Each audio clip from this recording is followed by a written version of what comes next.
the day the new transfer student arrived, was the same day as the intramural frat basketball tournament. The whole campus was squeezed under the blazing sun, sweating their asses off and looking miserable. Except for me. I was chilling under the thickest shade of a giant oak tree, rocking Prada sunglasses and eating a premium gelato. In a 30-foot radius around me, there were exactly 3 people. One was holding a UV-blocking parasol over me, one was pointing a portable Dyson fan at my face, and the third was holding my Iced Fiji water. That's when Harper showed up, clutching her cheap backpack.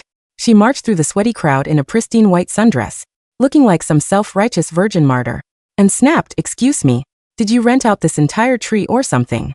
I tilted my head, looking at her over the rim of my sunglasses, and totally owned it. Yeah, basically I've been owed everyone $200 each. To fuck off and give me the space. I hate rubbing sweaty shoulders with peasants in the summer. It's too damn hot. The court space was limited. Our department was assigned to this specific zone, which happened to include the only decent shade. So I bought it. I stared at her face and suddenly clicked. Oh, you're the new girl the dean was talking about. Look, since you're in our department, you get a slice of the pie. Pull out your Cash App, I'll shoot you $200 to go stand somewhere else. Instead of pulling out her phone, Harper looked at me like I was a piece of dog shit. For your own selfish desires, you forced everyone to bake in the scorching sun. You're just like one of those evil, rich bitches from a toxic teen movie. This is disgusting. This is straight up campus bullying. Hearing the word bullying, I let out a dry, sarcastic laugh. I pocketed my phone, canceling the transfer, and turned to the 3 girls hovering around me. Am I bullying you guys? The 3 of them aggressively shook their heads. Girl holding the parasol literally teared up. Fuck no. The heiress knew we were broke as shit and couldn't pay our sorority dues. She was nice enough to hire us. I get $2,000 a day just to hold this umbrella, and Lexi gets $1,000 an hour to hold the fan. We can finally pay our tuition. I don't even have to beg my deadbeat parents for rent money anymore. The heiress was the nickname the campus gave me. I thought it was kind of a vibe, so I rolled with it. Hearing this, I turned back to Harper and gave her a nonchalant shrug. See? No bullying here. They're busting a nut over my money. Harper's eyes turned bloodshot when she heard those numbers. Her holier-than-thou facade almost completely crumbled.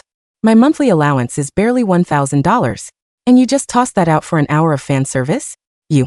She glared at me with pure venom. The college will never let a spoiled cunt like you get away with this. With that, she stomped off like a pissed-off toddler. Watching her walk away, I rolled my eyes hard. She was acting all high and mighty, but she was just dripping with jealousy over another bitch's cash. Fake as fuck. Honestly though, $200 a pop does sound a little stingy in this heat. You guys are sweating balls out there. I took a bite of my gelato, pulled out my phone, and dropped a $30,000 group payment into the department's message chat. There were about 30 people in our major. That was $1,000 for each of them. The second I hit send, the crowd in front of me erupted into pure fucking chaos. Someone screamed, "I fucking love you, heiress." Instantly the entire basketball court was drowned in a deafening roar of worship. Even the players on the court froze, totally confused as to whose cheerleaders were going this feral. The other majors figured out what happened and stared at our section with violently jealous eyes. They looked ready to sell their soul and transfer majors, just to get suffocated by my cash on a daily basis. Harper, who hadn't been added to the group chat yet, heard the massive roar behind her, stumbled, and almost ate dirt. Then next day during our academic advising seminar, Harper walked into the lecture hall, trailing right behind Mrs. Higgins, our academic advisor. When her eyes locked onto me, she flashed this smug bitch's smile. Sure enough, Mrs. Higgins stood at the podium, swept her nasty gaze across the room, and barked. I've received reports of some severely toxic behavior in this cohort. Paying your peers to act as your personal servants? Are you here to get a degree, 3, or are you trying to play a fucking monarch? I won't name names today, but a certain someone needs to check her privilege. Harper puffed out her chest, looking triumphant. Exactly. If I hadn't warned Mrs. Higgins, it would have been totally in the dark. Some people are just trash. That ruins the whole vibe of this campus. Watching these 2 put on a circus act, I scoffed. Since I was a kid, my biggest pet peeve was when teachers pulled that passive-aggressive, assertive someone bullshit. Everyone knows who you're talking about, but you use vague terms, so the target can't even defend themselves without looking guilty. So I didn't hold back. I stood up with a massive, sickeningly sweet smile on my face. Mrs. Higgins, why don't you just say my name with your chest? Mrs. Higgins's face darkened. Chloe, I was trying to give you a chance to reflect, but you clearly have no shame. You're openly admitting it. I shrugged effortlessly. Not really. I just stood to say, you're totally right. Buying consensual services with my own money is such a federal crime. Even though I have the cash to burn, and my classmates love getting a bag. I guess free market capitalism is dead. Because you said so. Therefore we must ban it. Mrs. Higgins caught the heavy sarcasm in my voice. Her face turned green, and she aggressively pointed a finger at me. Chloe, don't get fucking cute with me. You are going to write a reflection essay. 1,000. No, 2,000 words. I kept smiling. No problem, Mrs. Higgins. But before I do, let's get something straight. Since you think this is so morally corrupt, shouldn't my classmates refund all the money I gave them? According to you, it's dirty money. I'll give them their dignity back. And they can wire my thousands of dollars right back to my account. The second those words left my mouth, the entire lecture hall went dead silent. The students, who were just watching Mrs. Higgins and I beef, like it was a Netflix drama, suddenly started sweating. Instantly, the entire room turned their crosshairs on the two bitches at the front. What the fuck? I bought the heiress her water, because I wanted to. What's it to you, Higgins? Yeah. No shit. And that new transfer girl. I fucking hate snitches. The heiress wants to drown us in bands. Why are you being a Karen about it? I'm broke. As a joke, I asked Mrs. Higgins for the low-income grant, and she gave it to her favorite little pet student who walks around in Air Jordans and has an iPhone 15 Pro Max. If the heiress didn't tip me randomly, I would have dropped out to flip burgers months ago. Facts. I made the dean's list last semester because the heiress paid my rent, so I didn't have to work night shifts at the shitty diner. This is all Harper's fault. You just got here and you're already acting like a rat. Get the fuck out of our major. Nobody wants your broke ass here. Hearing the entire room rip her to shreds, Harper's face lost all its color. She bit her lip and stomped her foot. Why are you all so pathetic? I'm trying to help you regain your dignity as college students. That just threw gasoline on the fire. Fuck your dignity. You think having no money makes you noble? Take my overdraft fees then. You dumb slut. Go be poor and pure somewhere else. Harper couldn't out-yell 30 pissed-off college students. She started actually crying. She thought using the advisor would put me in my place, but instead she just triggered a mob. Panicking, she grabbed Mrs. Higgins' sleeve. Mrs. Higgins gave her a reassuring nod, then slammed her hand on the podium. Enough. Are you all trying to start a riot? This up, and I'll see to it that none of you get your internship, credits or recommendations. Instantly the room quieted down. She had been terrorizing students for years. She knew exactly how to hold them by the balls. The power over their futures was in her hands. Students looked at each other, stuck between a rock and a hard place. Piss me off, and the sugar mommy funding stops. Piss Mrs. Higgins off, and their academic careers were toast. I just let out a cold laugh. Hey Higgins, what about your job? You still want to keep it? What the hell is that supposed to mean? It means your little crusade against me today isn't just because Harper was acting like a rat. You know my family is loaded. You know I draw bags like it's nothing. But I've never once slipped an envelope under your door. You've been butthurt about that for months, haven't you? I hit the bullseye. For a split second, pure panic flashed across Mrs. Higgins' face, but she quickly recovered and barked. Where's your proof? Is this how your wealthy parents raised you? She could talk shit about me all day, but bringing my parents into it? Oh hell no. I was ready to end this bitch's whole career. You want proof? We pay a $200 department fee every single semester. You've never once published a ledger of where that money goes. You embezzled that shit. Plus, you secretly accept luxury gifts from parents to guarantee their kids get the prime leadership roles. You think we're all blind? The lecture hall was so quiet you could hear a pin drop. You think we're all blind? I asked, my voice dropping the sickeningly sweet tone, replacing it with a cold, deadpan delivery. I didn't even wait for Higgins to sputter out a defense. I pulled my phone from my pocket and tapped the screen. Twice. Hey Marcus, I said loudly, not breaking eye contact with the sweating advisor. Airdrop it to the projector. Now. Marcus, the tech-savvy guy sitting in the third row who I routinely paid $500 a week to make sure my laptop was fully charged and synced, gave a sharp salute. A second later, the massive dual projectors behind Higgins flashed to life. The left screen displayed a neatly organized Excel sheet. The right screen showed a series of blurry but highly incriminating photos. Higgins whipped around, her jaw literally unhinging. Harper let out a high-pitched gasp. Let's do some quick accounting, shall we? I walked slowly down the steps of the lecture hall, my Prada loafers clicking against the linoleum. Last semester, 42 students paid the $200 mandatory departmental activity fee. That's $8,400. Yet our only activity was a mandatory networking mixer, where the catering consisted of tap water and stale Costco pretzels that cost, generous estimate, $50. The rest of the money? routed into a slush fund, under the department's name, which you then transferred to your personal PayPal. Screen left row 14. The entire class gasped. Phones whipped out. Cameras started flashing. And screen right. I pointed lazily. That's you, Mrs. Higgins at the Capitol Grill downtown, having a very expensive surf and turf dinner with Brad, Sterling's dad. 2 days later, Brad, who couldn't write a cohesive paragraph, if his life depended on it, magically secured the highly coveted summer internship at Goldman. The same dinner where Mr. Sterling handed you a very recognizable, very orange Hermes shopping bag. Brad, sitting in the back, slouched down in his seat, pulling his hoodie over his head. You hacked me. This is illegal. Higgins shrieked, her face turning a violent shade of plum. I am calling the police. I am having you expelled. It's not hacking if the department's financial records are legally subject to student audit under university bylaw 4B, which my family's retainer lawyers requested last Tuesday, I said, inspecting my manicure. And the photos? Public. Restaurant. No expectation of privacy. My private investigator, however, said the truffle fries looked amazing. I stopped right in front of the podium, leaning in close so only Higgins and Harper could smell my Tom Ford perfume. You wanted to play Monarch, Higgins?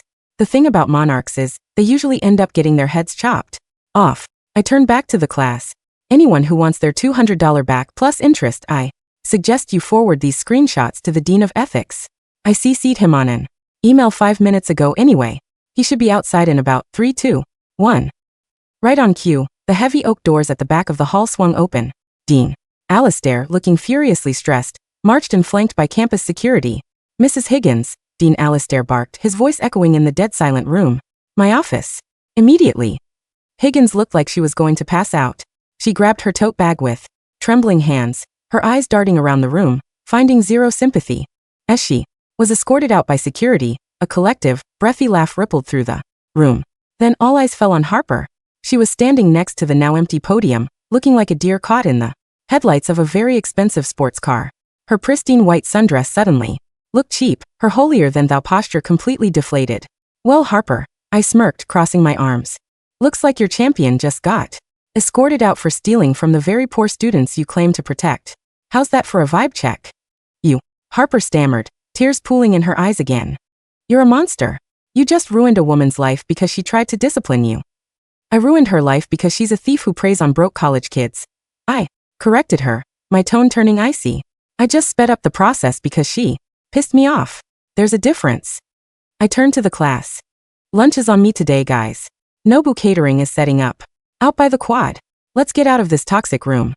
The class erupted into cheers, completely ignoring Harper as they trampled past her to get to the door. Lexi, the girl who had been holding my fan the day before, bumped Harper's shoulder aggressively on her way out. Move, snitch. She muttered. Harper stood alone in the empty lecture hall, shaking with pure, unadulterated rage. For the next 3 weeks, my life was bliss. The department got a new advisor, a terrified, fresh out of grad school guy named Mr. Davis who practically bowed when I walked into a room. My classmates treated me like royalty, and not just because of the money. I had slain the dragon. I was the campus hero. Harper, meanwhile, was experiencing the consequences of her own actions. She had become a ghost. Nobody wanted to be in her study groups. Nobody sat next to her in the dining hall. If she walked into a room, conversation stopped. It wasn't even that I told people to bully her. I didn't have to. College kids are fiercely loyal to their own survival. And Harper had threatened the ecosystem that kept half of them afloat. But girls like Harper don't just fade away. Their jealousy ferments. It turns into an obsession. I knew she was stalking me. I'd see her cheap backpack ducking behind pillars. When I walked to my car, I'd catch her glaring at me from across the library, while I paid a tutor $500 an hour to explain macroeconomics to me in terms of Prada collections. One Tuesday, I was sitting in the VIP booth of the campus coffee shop. I had literally bought the booth for the semester so nobody else could use it. Lexi was sitting across from me, sipping an iced matcha that I'd bought her. She cornered me in the bathroom yesterday, Lexi said casually, scrolling through TikTok. I raised an eyebrow over my sunglasses. Who? The ghost of Higgins passed. Harper, Lexi rolled her eyes.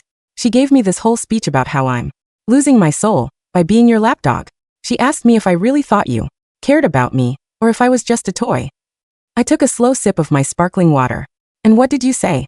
I told her my soul was doing great, considering you paid for my mom's dental Surgery last week, Lexi laughed. Then she tried to bribe me. She said if I could get my hands on your laptop and find proof that you're paying people to take your exams, she'd go to the board of trustees and get you expelled. Said she'd split the reward money with me. I paused. Reward money? Does she think this is the Wild West? She's delusional, Chloe. But she's desperate. She wants to see you fall so badly she's foaming at the mouth. Lexi looked up, her expression turning serious. You want me to handle her? I can get some of the sorority girls to make her life actual hell. No. Ismilat, a genuina, tarifing smila. Let her dig. If she wants a scandal, I'll give her a stage. The fall gala is next week, right? Yeah. The one where your parents are the keynote speakers. Exactly. I pulled out my phone and tapped open a contact. Tell Harper you're in. Tell her you found something massive on my hard drive, but you'll only hand it over if she meets you at the gala. Let her think she's won. Lexi grinned, showing teeth. Oh, you are evil. I love it. The annual University Fall Gala was the most pretentious event of the year. It was basically a giant ballroom where old, wealthy alumni came to judge the current students and decide who was worthy of nepotism. I arrived wearing a custom Givenchy gown that cost more than Harper's entire four-year tuition. The moment I walked in, the room parted for me. My parents were already there, holding court by the champagne tower. My mother looked like a Vogue editor who could kill a man with her cheekbones, and my father exuded the kind of terrifying calm that only comes from owning half of the state's commercial real estate. Chloe, darling, my mother said, offering her cheek for an air kiss. I hear you got an advisor fired. Truly, you have your father's ruthlessness.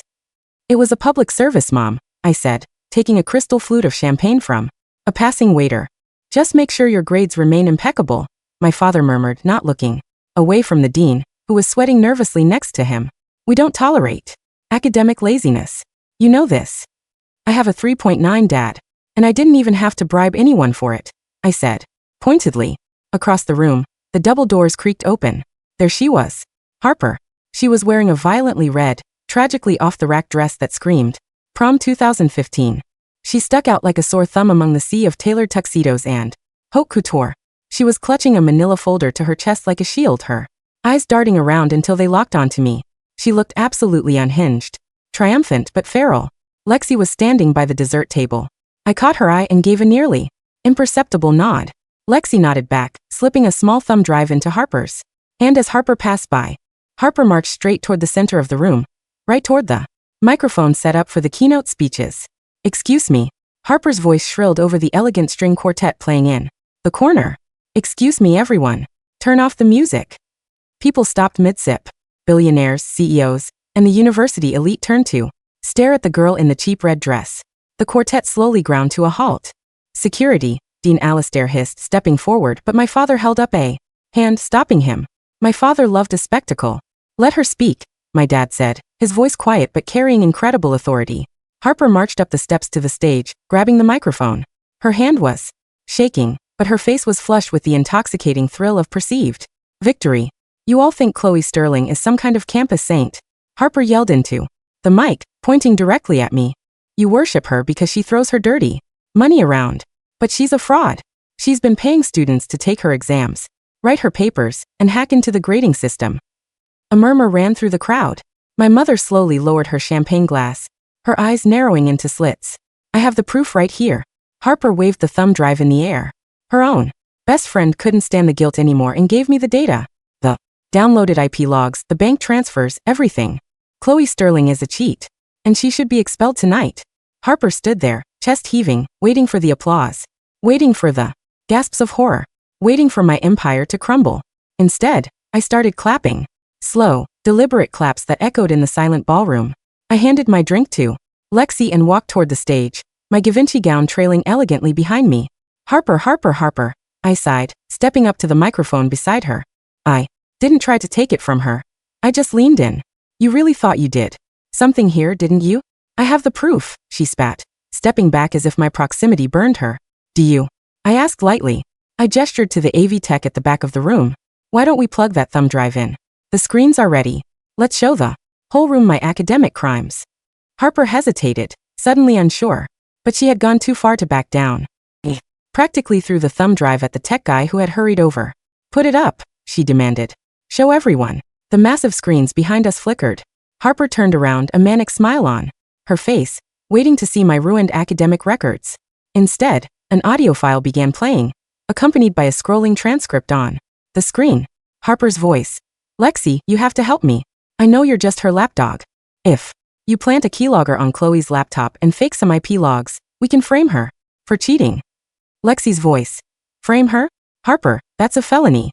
You want me to forge evidence? Harper's voice. Who cares? She deserves it. She's a rich cunt who thinks she owns the world. I'll pay you. I know you're broke. I can give you $5,000 if you just get me something I can take to the dean. The audio stopped. The transcript hung on the screen in massive, damning letters. The silence in the room was absolute. It wasn't the silence of anticipation anymore. It was the suffocating, heavy silence of total social annihilation. Harper's face drained of all color. The red of her dress suddenly made her look like a walking stop sign. She dropped the microphone. It hit the floor with a screeching feedback loop that made half the room wince. You set me up, she whispered, her voice trembling. You set yourself up, sweetie, I said, my voice dripping with pity. Did you really think Lexi would betray me for $5,000? I tipped her more than that last week for putting up with my complaints about the weather.